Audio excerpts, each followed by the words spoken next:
Tungod sa kahangol sa gahom o posisyon, mana makahimo sila og manghadlok, mandaot o mupatay.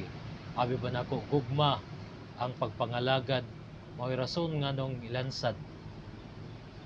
Dili ba pwede na plataporma ang atong isgutan? Dili kay magnilabaya ang mga baho. Dili ba pwede na mga plano sa kalambuan ang atong ipadayag? Dili kay magdinautay.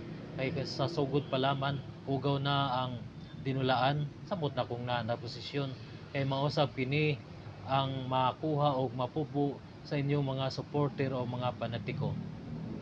Muna hangyo ko lamang sa tanang ganahan, mga lagad sa publiko, kung tinuod ang inyong intensyon, magpakamodelo sa katauhan. Ihatag ang plataporma, dili kay magdinautay. Ipadayag ang inyong mga plano sa kalambuan, dili kay nilabay ang mga baho.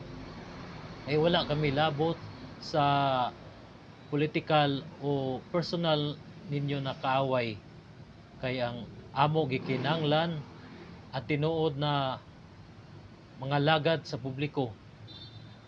Kadang makapalingkawas sa kapobrehon sa Pilipinas ug makatabang sa pagasinso sa mga tao, dili kay hangol sa gahom, dili kay hangol sa posisyon, dili kay hangol sa kwarta, mao na magnilabay ang mga baho.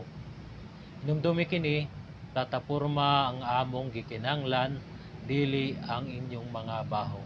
Amen.